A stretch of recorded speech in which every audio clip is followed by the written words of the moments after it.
Hey everyone, welcome to Dirk Island. My name is Michael Durkheimer. I'm Alec Durkheimer. And this is the weekend show where we talk about fascinating things that we're learning about the world through watching documentaries. Apologies for the sunglasses. I have a swollen eye. And I'm wearing them in solidarity. Yes, of course. So for this episode, we're going to be talking about Conversations with a Killer, which is the Netflix documentary about Ted Bundy. And it's a four-parter, 4 one-hour parts. We're talking about all of them at once.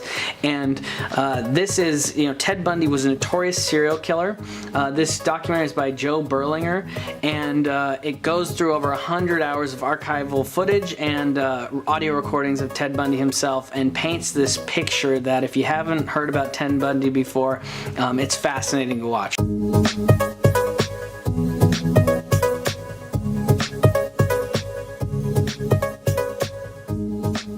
So, initial impressions. I thought it was a fascinating look at one of the most famous serial killers. I knew Ted Bundy's name and that he was a famous serial killer, but not much about his backstory. And he's just so interesting because he's charming, he's attractive, he has a law degree, and on the surface almost undetectable. And then underneath that veneer, he's one of the most cold-blooded, psychopathic monsters who racked up a kill count that is hard to believe. Yeah, I mean, same for me. I think that I had heard the name before, a very famous, notorious name, and but it was just a bit, before we really were on. So watching this, I mean, I've seen so many true crime documentaries and shows before this, and I just was blown away by how creepy and sophisticated and charming, yes, and how sadistic he was, all in one.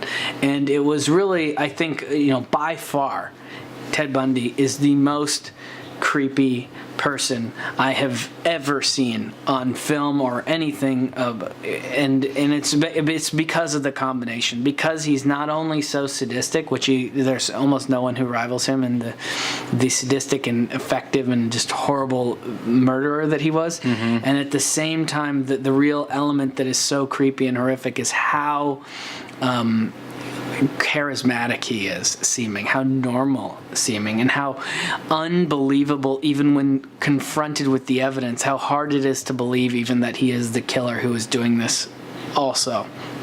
And so the thing for me is it's a bit like I cannot believe that he existed. And that is one of the most fascinating things about watching this in the first place. So with any documentary, I think one of the most important questions is, why does it matter? What's the reason for this documentary to exist? And so one of the things that that comes to me from this is, it really shows you, unlike a lot of other true crime documentaries that's more of a mystery, this one really gives you a glimpse of what I would say is basically true evil. And that's the unique element. That is obviously he's not unique in being a serial killer, a violent serial killer, but the charm of him mixed with what he was doing is the part that really is the lesson, I think, out of this, and the reason that it's so impactful. I mean, one of the things that that really bothered me, and while watching this is that when there were like 10 women missing in Washington State early on in his killing spree, people were going out and saying, to young women, don't go hitchhiking, don't do that. So hitchhiking basically stops completely after this guy's they think maybe picking up random women. Another thing is they talk about, someone who disappears at some fair, and they talk about seeing a guy who was really, we find out later, is Ted Bundy, but pretending to have a situation. They remember some guy who was kind of alone. He was wearing a sling, and he was saying, can you help me, do something on my boat, tie something up on my boat that was nearby. And they were, a guy who's in a sling, and maybe someone went and helped him, and that's why they, were never seen or heard from again from this area where a bunch of people were congregating, and it's this thing where you see that he basically was very slick in luring people in, and was at the same time destroying people's ability to trust or even help a stranger.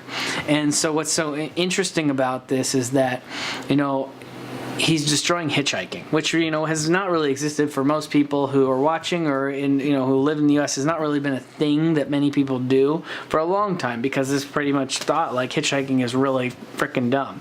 And before Uber and Lyft and other rideshare things, people would never get into a stranger's car, and even there, the only reason they're okay with it is because of the ratings and the GPS, tracking, and you get your phone on you, and it would be very hard to get away with such a thing. But before that, people used to hitchhike, and in some other countries, they hitchhike. Like New Zealand, I've heard that there's, and maybe not currently today, but for a much longer period, hitchhiking was acceptable, and you could basically get around a lot of places because there are people who were not afraid necessarily of the person who would get in the car, and there are people who would get in the car who are not necessarily afraid of the driver. Just people, helping each other out a bit. Same thing. You see someone on the street. It's like, oh, I got a sling. Can you help me tie my boat? Yeah. Why can't you help that? But a Ted Bundy, if a Ted Bundy exists, it destroys a bit of our ability to trust strangers. And that's the thing that I ultimately think was the reason for this, being so interesting and impactful, and the reason why it's very important to kind of show these profiles of true evil, because you see a bit what they're doing to society cumulatively. They're destroying our ability to interact socially with each other.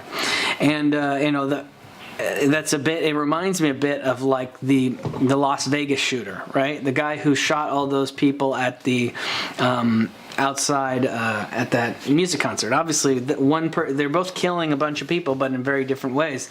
And the guy from Las Vegas, that you can't understand, just the same way with Ted Bundy, you can't understand why anyone would do this. It makes no sense. He has capability. He's incredibly smart. It makes no sense to be this kind of just vicious murderer. And what you kind of accept is you won't understand why, you won't understand why someone needs to do this. But if you're looking for any sort of common thread, in the same way that the guy shot up a bunch of kids just trying to listen to music together communally in an open area to go enjoy life, some of the things you can enjoy in life, destroying your sense of safety, destroying your sense of connectedness, destroying your ability, same way as someone who bombed an Ariana Grande concert. Taking people and going, can I bring my kid to a concert? Can I let my child go out to a concert? Can I go myself to a concert in public where I might be a sitting duck if some psychopath from a window decides to blow them up? And we don't see any motive for a lot of these things, any clear motive other than, it's not like a true crime thing where it's like, oh, they wanted the insurance proceeds, or they wanted, or he had an affair and he wanted to get rid of the wife, and this is just a bad way of getting, none of those something motives that you could understand on in some sort of like cheap criminal way. This is basically just a pure evil psychopathic killers who, in the only unifying thing about what they're doing, is kind of destroying things that people we're connecting people. And I think a bit also about the recent, the Christchurch killer. He obviously had a motive, or at least it seems like he had some sort of white supremacist motive, but cloaking himself in so many internet memes, in what was going on, especially like saying subscribe to PewDiePie, which was kind of like a joke on the internet for a while, just because of this whole thing. To do that is essentially in a way, trying to destroy things, that some people were just doing, and was actually kind of fun. Just once you cloak it with one of the worst things that a person could ever do, it just ruins it. And in the same way, a lot of these, these mass murders, it appears almost what they're doing, whether or not they're intending to, is they're ruining society ever so slightly. They're doing things that undermine our ability to connect with each other and enjoy connecting with each other and have little the ability to maybe trust a stranger at all or to share anything with a stranger, and or to believe that someone is worthy of if someone's in a sling, worthy of help with their tying their boat or whatever the thing might be. You know, all these scams, these frauds, and especially when it's like this pure evil, is undermining society. And that's really the reason that, the thing that this documentary is kind of teaching me, helping me see better about the world. And perhaps I'm extrapolating too much with all these connections to other mass murders, but it's very hard to live in the world and understand why anyone does this, except to accept perhaps that there are a subset of people who are committed to true evil and true antisocial behavior, and the fact that they are almost, their goal is to destroy civilization and the thing that connects other people outside of them, perhaps.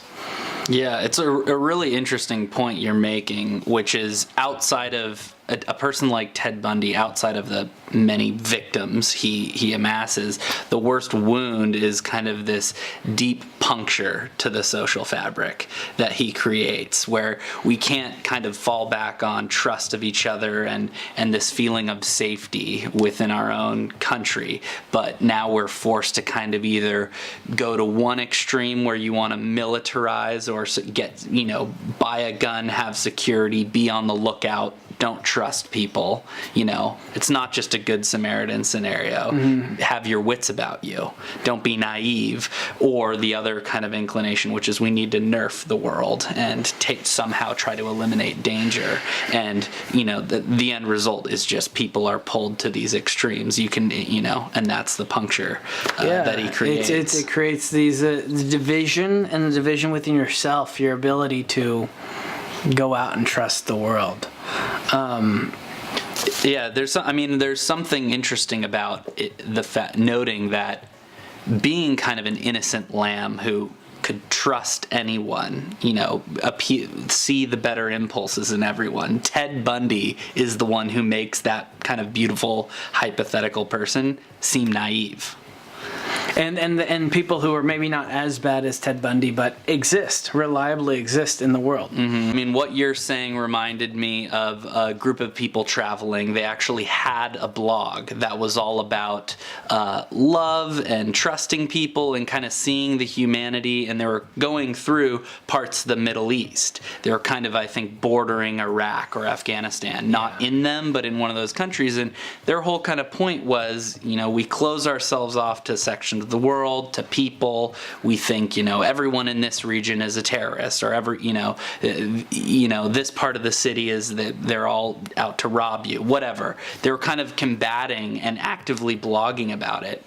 And then they're biking along some random remote trail, and a group of ISIS sympathizers run them off the road with a truck and then murder them. And it's like all of a sudden they're these naive idiots because they want to believe the world is a good place and that the Middle East isn't just filled with people who want to kill you. And even though it's only less than, a percent of a percent or whatever of people who are actually crazy like this, cold-blooded killers, that kind of counterfactual of people, changes the whole dynamic. Changes the narrative. Changes them from open-minded, kind of brave, trusting people to naive. Now that's just naive. That they would trust it changes, people. And if you believe they're naive, which maybe they are, you must believe that the world is much worse than you might want to believe it is, which maybe is the truth of the matter. I mean, I'm pretty convinced that there's a lot of evidence for true evil, and there are people who are committed to bad causes too,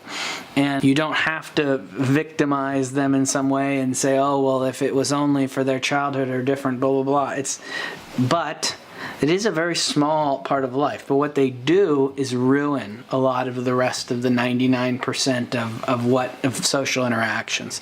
These extreme examples of evil, they make the people who want to believe in the rest look naive, and they make all of us feel less safe. And so these mass murderers like a Ted Bundy, I mean, he's unique. We're extrapolating this to both terrorists who are motivated by some ideology and also, mass gunmen who have just really shaken a lot of people in our ability to just interact, and feel people are safe, kids are safe in schools, or feel that people are safe going to listen to music at a concert. Those things are core societal objectives that is very traumatic to see attacked, those specifically. The guy who shot up a movie theater too. Still, it's almost as if certain things are targeted that will have that effect of creating the ongoing terror. And I think Ted Bundy certainly has it in a genre all to himself, which is such a slick person that creates this ongoing terror and is so creepy and so sophisticated and undermines societies in the way he does. And also, if they're really there could be 10 more ISIS people, and you would think it's still pretty much the same ISIS, but if there were 10 more Ted Bundys, so slick, sophisticated within our society, it almost seems like it would break down the whole thing because of how hard it is to believe that he would do what he was and how sophisticated he was at getting away with it. You would feel pretty much unsafe leaving your house if you had a Ted Bundy in your area and had no ability to know who it was, because the people who could be Ted Bundy could literally be more, just the charisma is so horrifying to see in this. That's one of the best, obviously, parts of this whole documentary, is seeing that about him specifically. Yeah, I mean, that's for me, why this documentary matters is he's one of the most iconic serial killers there ever was, and it's just this peer into a super rare but unfortunately real side of humanity that you just have to kind of factor in. You telling about the story of the travelers, thinking that travelers are naive. I remember reading this article a month or two ago in the New York Times about solo female travelers, which is this, kind of a trend now. A lot of people and solo travelers in general, who are going out into the world, exploring the world in incredible ways, meeting all these strangers, learning so much about different cultures, and going on these adventures.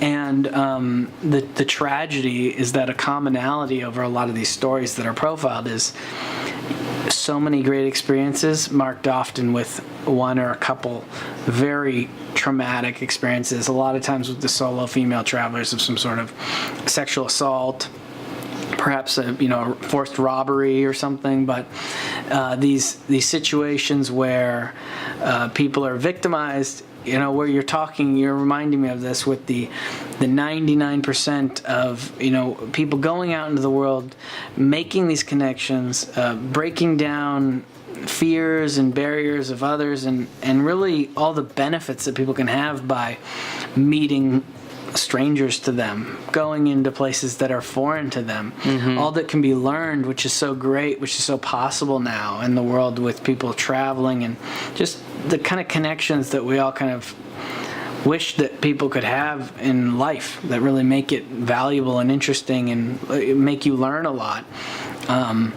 are often undercut, or at least it's a true threat. This very small amount of people in society who really ruin that. And so I don't want to go into all the stories, but it is a very good, if you're interested in that for traveling too, there was a great profile on solo female travelers or solo travelers in the New York Times, and just how a person like a Ted Bundy or some of these people who attack randomly, they really are destroying our ability to search out in the world, to learn new things by meeting people that we don't know.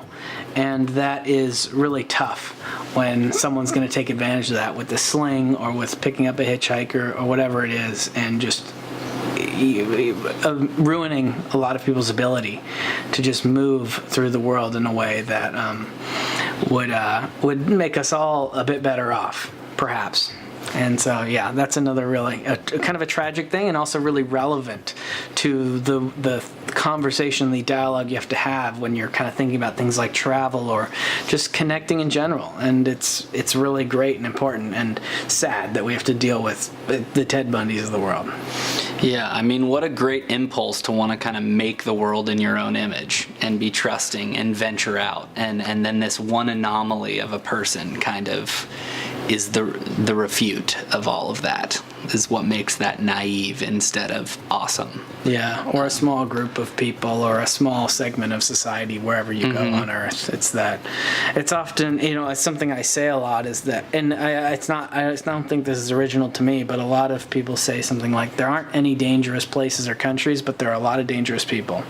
And there aren't even a lot numerically, proportionately to the rest of society, but there are dangerous people everywhere. And if you really believe that there are dangerous people, whether they're as evil as Ted Bundy or not, you can actually navigate the world a bit better when you really understand that there are dangerous people. You would like to connect with people, but it is these type of examples really undercut a lot of what we would like to do and love about the world. Yeah, and what makes it more kind of disturbing or more of a wound to our human nature is that he takes advantage of better impulses. He specifically uses the arm cast. I mean, that's the Good Samaritan, and asks people, oh, can you help me load my surfboard into my car? Can you help me load my groceries? I've got a broken arm. It's like, that's the perfect Good Samaritan scenario. And it's weird because at one point in the documentary, he describes how he's proud of himself, almost like a great hunter, and he looks like a hunter for kind of prey, behavior that he wants in prey. And it's unfortunate that some of our best impulses, like trusting the good in people or wanting to be a good Samaritan, is exactly where he gets you. What were some of your favorite parts? So for me, for sure, there's a description of one of these women who got away from him. Of all the women, 30, possibly many more, who were killed by him, there was one who got away, who was actually essentially lured in by him, but then in a tussle in a car where he was basically trying to subdue her and possibly kill her at that moment, she was able to kick him a bit, kind of get out the door, run onto a highway. They're in like an isolated fire, run onto a highway, wave down a car that just happened to be passing by, and then get taken out of there and to safety. And then eventually was able to identify him much later on in a police thing. And one of the only reasons he was able to be caught, and they were really able to be like, no, for sure it was him who did this. And the story of how she got herself into that situation, even though she was the one who got away, this story is so horrifying. And it essentially goes like this: she's at a mall, leaving a mall, and a person who looks like a cop in a full cop uniform comes up to her, who is Ted Bundy, and he says, your car, we just arrested someone who was trying to break into, what we think is your car. Are you the owner of this car over here? She says, yes. He goes over with him to go check it out. He says, can you go tell us, just look and tell us if there's anything missing, because we're not sure what to charge, if we have to charge him with this or what the deal is. So so she goes over to the car. He's like, okay, look, she's looking. She feels a bit weird, like he's maybe wants her to look like harder. So she gets a little bit of like a weird feeling, but anyway, she's like, I actually don't see anything missing. Like, he's like, okay, well, that's good. Like, but we've got him down at the station. Can you like come down, make a statement, like if you know him, or if you give us an ID or whatever, come down, make the statement. If you can give us an ID, great, we can do this. And so she's already a little suspicious because she had some sort of weird feeling, some sort of intuition about he's, telling her to maybe like look a little harder or something. And she wasn't sure why he wanted her to like lean in. And so she's already got the intuition, but basically says, can I see some like ID, when he asked her to go to the station. And he, pauses, pulls out a badge and an ID. So, and then she's like, okay, goes with him to the station, gets into what she assumes is an undercover cop car, which maybe was a little bit whatever, but he had just shown her ID and a police badge. And so she gets in the car, and then she goes, and then he drives off the road to this parking lot, tries to attack her, and that's where the whole escape happens. But the real horrific part about this, and why it made such an impression on me, I feel like, is because you ask at what point in that scenario were you supposed to say that she made the mistake in going with him and not getting murdered? I mean, how, with a person that can operate at that level, it's so difficult to stay safe, because he's literally he has a perfect story. He has an answer for everything. He's convincing. You've already seen him talking in the documentary. You know he could pull this off in an acting chat. You know he could do it with so much confidence. You would believe 100% he's a cop. The only problem is that he's got the badge. He's got the fake ID. These are all makeable. He's got an outfit which he could purchase.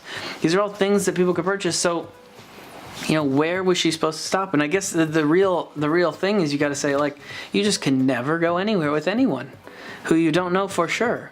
It's just, even if they had, like, maybe a partner, you would still have to be like, well, two people could frickin' murder me. You really, like, it's difficult, because you're like, it is the breakdown of society that we were talking about before, but you really, with at least a person like him, which hopefully there are not many, because as I said, if there were like 10 of him, like, the whole fucking thing would break down. The whole civilization. No one would be able to leave their house, because that's a level of sophistication and convincingness in a crime where it's hard to even understand how you'd prevent that. Unless you didn't go to a mall, but maybe the only thing is you literally cannot trust a single person to do things, and you can't trust a person to not basically drug and rape you or drug and kill you or do it, even if they have a perfect story and a badge and an ID, because any one person could be a complete psycho. You just can't go anywhere with anyone. So that was by far, I think, the most impactful story, my favorite moment, the part that is possibly I will never forget, just by watching this, one documentary and learning about Ted Bundy. Yeah. So what was your favorite part? The fact that he escaped from prison twice. Yeah. He gets it, and how he did it too. They catch him for the first time under suspicion of multiple murders, and he doesn't even have to break out. He studies the pattern of how they're bringing new inmates in and out, or kind of the flow of people in and out of the prison. Finds an opportunity within that pattern, and then just waits for it, and one day walks out of the prison. So then he goes on to kill more people, and then he's finally apprehended again in another cell, and they're like, he's on lockdown, like, we're not gonna let him out. And he has the will to, pops the light out of the ceiling, doesn't eat for several weeks, so he's super skinny, and crawls out of the ceiling of the cell and escapes again, and then this leads to one of the other most impactful and disturbing parts of the doc series is he goes to Florida and his massacre of this Florida sorority. And the way they describe it it was as if an addict had been deprived of their fix for a long time, being in prison, and then he just goes on a binge. It's a killing spree of a bunch of women who are sleeping in a sorority that he bludgeons. But the way they describe it is for him, it was as if he hadn't had his fix for a long time and just needed to go on a binge after being in prison. And that was... that was memorable. This is really also what you're talking about is the reason why this is 4 1-hour pieces to this documentary, not just covered in one. Because with Ted Bundy, you can talk about a moment, you can talk about true evil, but there is a long story here, and it is compelling to watch throughout, and it has twists and turns, and that's one of the things that really keeps you watching and needing to watch the next episode, is because his story is so... It does have plot twists. It does have things that are so insane that you can't even believe it's real. It seems like it must be fiction, but it is real, and that's why it's, just one of the craziest watches, and also one that you would probably, if this is at all and something that you might find interesting to watch, you're probably going to go all through all 4 of them, and you're going to eat them up. And what makes it all the more disturbing, and it's kind of this story you're telling with the one woman who escaped, and how suspicious is, these are from tapes that he filmed at the end of his life, and some murders of which he didn't admit to, and some disturbing things like the fact that he was a necrophiliac that he didn't reveal till the last day of his life. And you see what a smooth operator he was, and it's very disturbing to think about how much of this information we got once he was sentenced to death at the end of his life, and just kind of coming to terms with the fact of, if there were 10 of these 10 Bundys, would we catch all of them?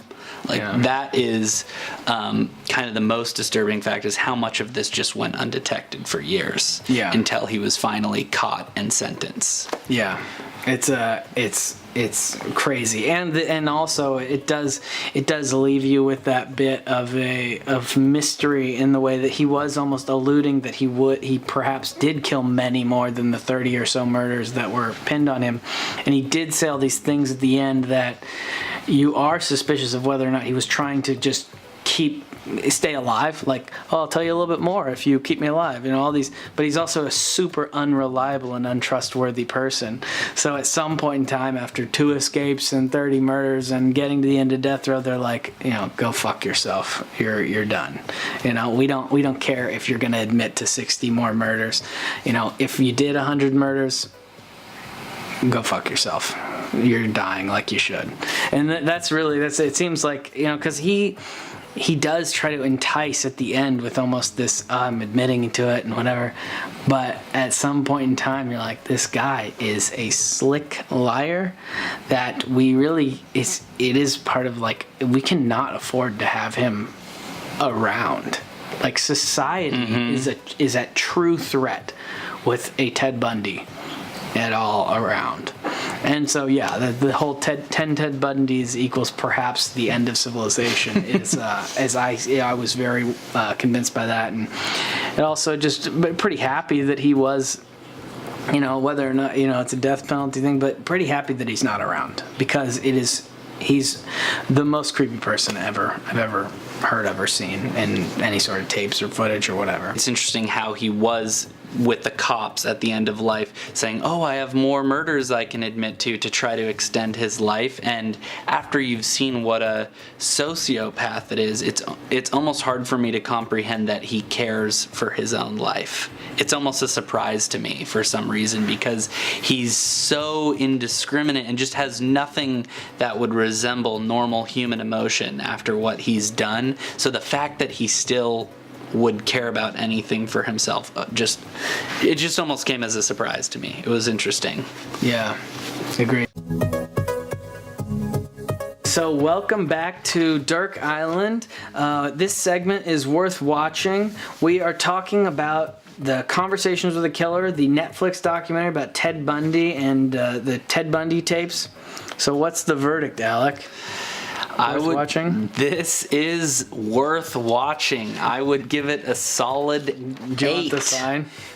Yes, worth watching. I mean, this is a fantastic documentary, especially for anyone like me who weirdly finds serial killers fascinating. I mean, this is a portrait of one of the most famous and most disturbing guys that's ever been out there that we know of.